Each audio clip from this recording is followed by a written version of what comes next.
All right, welcome back. Before we move to our final speaker of the day, I want to give a special mention to a group of students who are here visiting from California State University, Fullerton, a group of business honors students who travel out with the Nixon Foundation every year for the Grand Strategy Summit.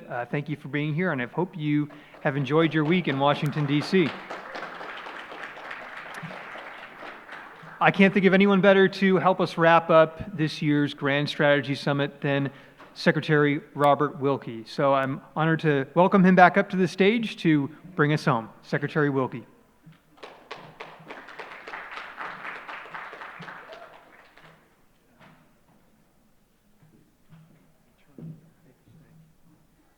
Well, it's a return engagement.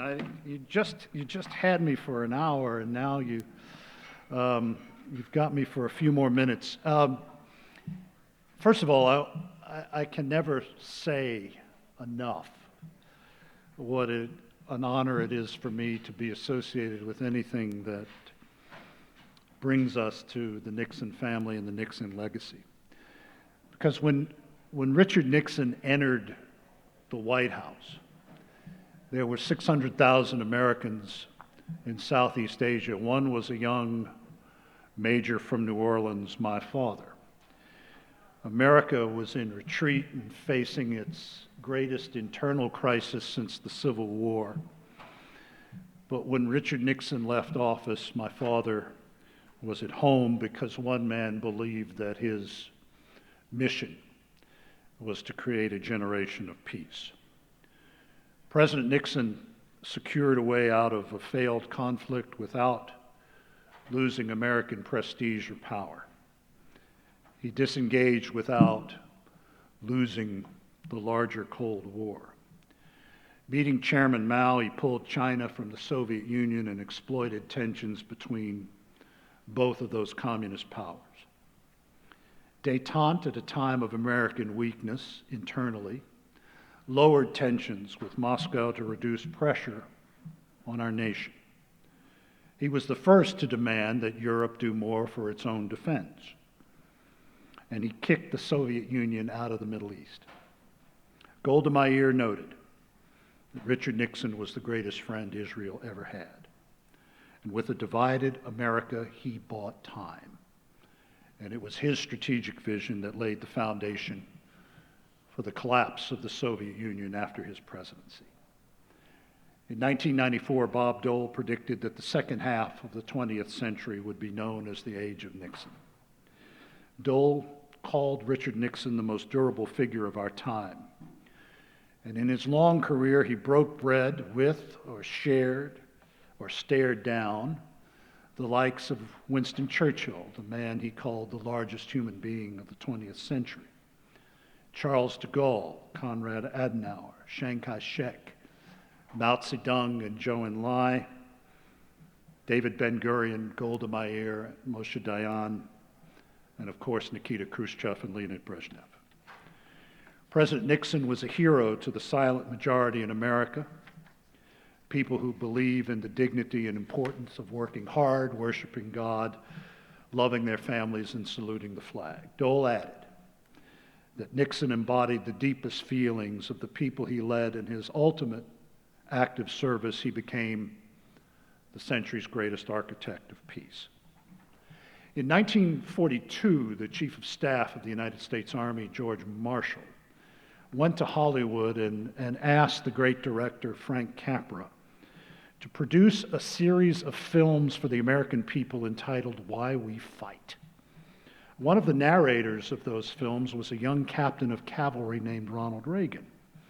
And in the Pacific, a young Navy lieutenant, younger than Ronald Reagan, named Richard Nixon, took those films to heart because he believed they reminded America of the most important part of that title. Why? Why demand sacrifice to defend this free republic against monstrous tyrannies? In a nation of 140 million people, 2/3 of Americans saw those films. Nixon was right. We have to discuss the why. It begs the question, that to defend an idea that began in the Judean desert 3,000 years ago, the idea of the West, does the West even understand what the West is? How can one defend civilization kinetically if it can't be defined, much less defended rhetorically? In 1886, a young Theodore Roosevelt said, "Societies that cultivate patriotism in the present by keeping alive the memory of what we owe to the patriotism of the past fill an indispensable role in this republic. No country will accomplish very much for the world at large unless it elevates itself." Now, President Trump actually channeled Teddy in a remarkable but sadly forgotten speech that he delivered in Warsaw in 2017 when he said that the defense of the West ultimately rests not only on means but also the will of our people to prevail. The fundamental question of our time is whether the West has the will to survive. Ladies and gentlemen, we are the heirs of Thucydides and Cicero, Constantine, Michelangelo, Shakespeare, Bach, Locke, Hans Christian Andersen, and Thomas Jefferson. The late David McCullough noted that reverence for these giants reinforces what we believe in, what we stand for, and what we ought to be willing to stand up for. Indifference to history isn't just ignorant, it is rude. Ours is an expression of 3,000 years of memory, what Chesterton described as the democracy of the dead that refuses to submit to the small and arrogant oligarchy of those who merely happen to be walking around. Ramon Aron put it simply, the Westerner is the man who accepts nothing unreservedly in our civilization except the liberty it allows him to create, to criticize, and the chance it offers to improve. We are now told with unrestrained fury to reject our tether to the past. We are surrendering our posterity to what Professor James Harkins of Harvard calls the devouring machine of ignorance and spite that in recent years has been cutting off the people of the West from our own history and making us ashamed of it. We have seen spread through our schools, institutions, and populations a malicious form of humility indistinguishable from self-hatred. This is the humility that humiliates, that seeks to blind Westerners to their magnificent traditions and rub their noses like misbehaving dogs in our worst offenses. In the United States, visit the presidential homes at Mount Vernon, Monticello, and Mount Pelier, and you will be surprised to learn that Washington, Jefferson, and Madison are nothing more than cardboard cutouts of slave drivers, not the children of the European Enlightenment who laid low the mightiest empire in history and gave the world its ultimate expression of ordered liberty under law. To strike at a nation's symbols is to question the nation's reason for being. Our heroes have been torn asunder and our history fetishized. Voices on the American right now unabashedly denounce Winston Churchill as equally responsible for World War II as Adolf Hitler. These same people argue that Ukraine must be subsumed into Holy Russia because Russia is somehow a civilization state. Why? Because Russia produces poets and pianists. Putin mouths pieties about the family with the patriarch of the Orthodox Church every Christmas. A patriarch whom our friends in Europe know is on the payroll of the secret police, as his father was, as his grandfather was, and his great-grandfather was on the payroll of the Okhrana. Meanwhile, Putin is actively persecuting Catholics, Protestants, evangelical Christians, and the Greek Orthodox. Professor John Mersheimer, as well as Tucker and Candace and a whole host, even argue that the invasion of the West of Ukraine is somehow the fault of Estonia, Latvia, Lithuania, the Netherlands, Denmark, and the United States. Nowhere is this intersectional madness more apparent than in the case of Israel. When the left sees Israel and Hamas, it sees nothing more than critical race theory. As the Jewish people rose in response to the bloodiest event since the Holocaust, the world's oldest hatred reared its head in places once thought unimaginable. These are truly attacks on all of us. Western identity is uniquely tied to the history of the Jewish people. Harry Truman, upon recognizing the new state in 1948, charged that the United States itself was built upon the truths of freedom erected in the Judean desert. As he said, the fundamental basis of this nation's law was given to Moses on the Mount. The fundamental basis of our Bill of Rights comes from the teachings that we get from Exodus, from Isaiah, and St. Paul. Ladies and gentlemen, if Israel did not exist, the United Nations would go out of business. Anwar is an active agent of Hamas. 40% of the General Assembly resolutions in the last decade have been about one little country the size of New Jersey. Israel is the only permanent agenda item on the docket of the UN Human Rights Council, a council that says nothing when Bashar Assad murders 800,000 Muslims, when Pakistan forces 1 million Muslims back into the clutches of the Taliban, and is silent in 7 languages when the communist Chinese imprison 1 million Uyghurs in concentration camps worthy of Joseph Stalin. Only when Jews are involved does the UN become interested. That Turtle Bay is now aided in its war by some in the West is a further obscenity. You know, a few weeks ago, the new axis of evil paraded their solidarity at the entrance of Tiananmen Gate, looking out over the square where the communists massacred thousands of their fellow citizens in 1989. Nixon would have seen this act before.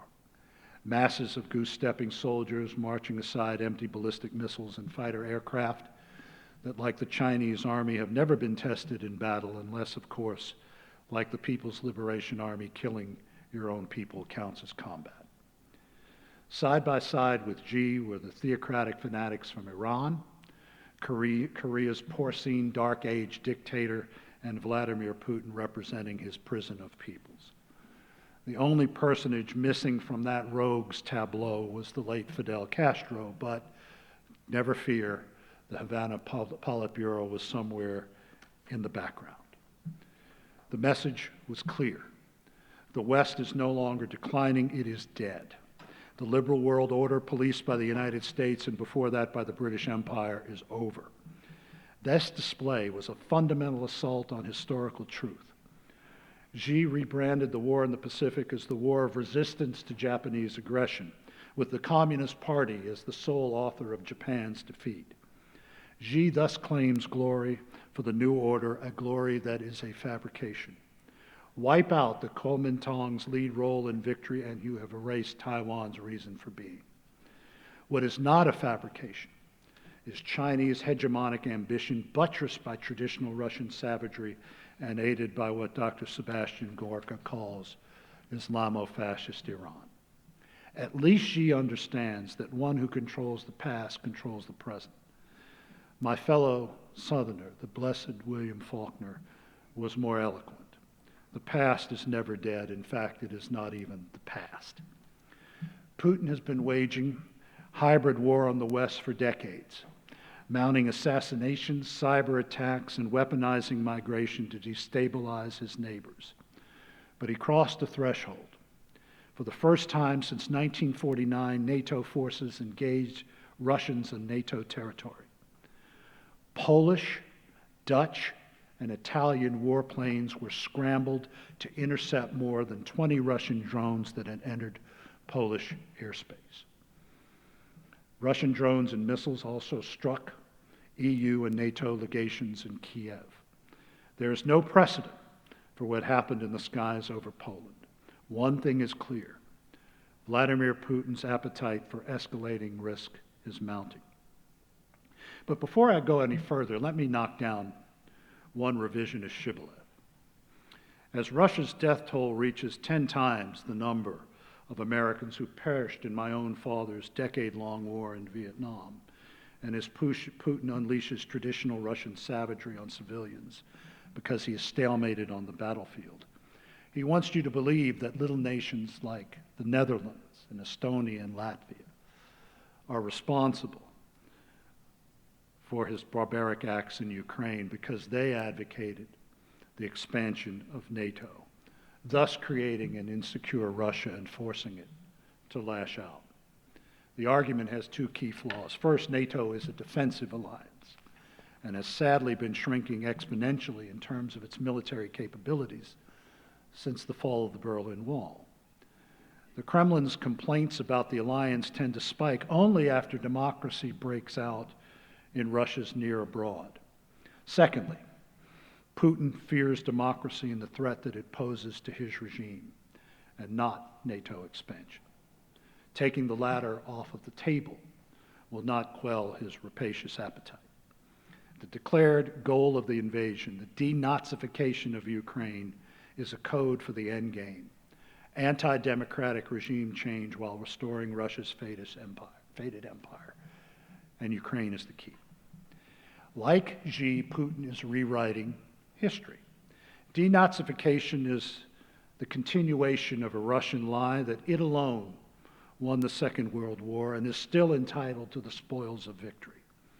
Peruse any Putin-approved Kremlin history, and you will not read that it was the industrial strength and wealth of the United States and the British Empire waging a global as opposed to a continental war that kept the Soviet Union afloat in the wake of Stalin's diplomatic and military blunders, his own alliance with Adolf Hitler, and his psychotic massacre of the Red Army's officer corps. With the notable exceptions of countries like Poland, the Baltics, Finland, Sweden, the renewed emphasis on defense of the Danes and the Dutch, which are rapidly expanding their military capabilities in the face of increased Russian aggression, there is almost a sense, according to London's Daily Telegraph, that the largest European nations are sleepwalking toward disaster. In London and Paris, the main priority appears to be working out which domestic spending programs, such as fixing potholes around Westminster, come from reducing the defense budget. While the nations I just mentioned, including all of Scandinavia, are dedicated to increasing their strength and capabilities.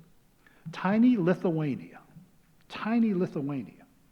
can put more troops in the field than the combined armies of Britain and Germany, the world's fifth and fourth largest economies. So, whether the United States. Richard Nixon knew that British history gives us the answer. Lord Esher, the confidant of King Edward VII, was able to contrast the differences in strategic outlook between the British global superpower and its European-centric rival, Imperial Germany. Writing in 1904, Escher noted that the issues confronting Berlin were simple and stable compared with those affecting our worldwide empire, and they are purely military. Whereas there is hardly any point on the Earth's surface which can change ownership, and certainly not a modification in the relative power of two foreign states that can take place without affecting the national strategy of Great Britain. Substitute Britain for America. It is America with interests in preserving the stability in Europe and the Pacific. Our basic strategic posture has not changed, as I mentioned in the previous discussion, since Thomas Jefferson's presidency. The protection of the liberal world order is essential for the continued safety and prosperity of the American nation. The freedom to navigate the global commons has expanded beyond our 19th century sea lanes to include air, space, and cyber. Britain's Georgian and Victorian strategic imperative was to prevent a single power from dominating the European continent. For the United States, this means preventing one nation or a combination of nations from dominating any one of the commons. During the rivalry with the Soviet Union, the prospect of defending the commons was conceptually easy. However, the rise of China, revanchist Russia, and militant Islam convinced many, particularly on the right, that the world is far too complicated for traditional strategic thinking, and that we must once again retreat beyond our oceans, or at best withdraw from all parts of the world. Who cares who controls the wheat fields of Ukraine? Ladies and gentlemen, that is a prescription for national suicide. America's military, economic, and cultural power is indispensable if we are to preserve our civilization. Golda Meir warned us that when someone tells you over and over again he wants to kill you, believe him. And we had better believe Xi, Putin, and the mullahs. We have come to this again. The control of the Eurasian landmass is once again control of the world. In partnership with Europe, as much as the United States, it is incumbent upon us to rediscover our historic virtues and fulfill them, or if not, betray 3,000 years of human progress. Who is in charge of the clattering train? The axles creak and the couplings strain, for the pace is hot and the points are near, and sleep hath deadened the driver's ear, and the signals flash through the night in vain, because death is in charge of the clattering train. So recited Winston Churchill, as the tide of appeasement overwhelmed the traditional good sense of the British people, while Germany rearmed and Hitler swallowed Central Europe piece by piece. When the reckoning was finally tallied, over 40 million were dead, and the great man lamented, "There never was a war more easy to stop than that which has just wrecked what was left of the world from the previous struggle. The malice of the wicked was reinforced by the weakness of the virtuous." So we have reached that point again. We still have time to stave off disaster by confronting the malice of the wicked before someone utters the most lamentable words in the English language, "Too late." Dick Nixon would know what to do. Ladies and gentlemen, thank you for your kindness and attention. Thank you for being here, and thank you to the Nixon Foundation.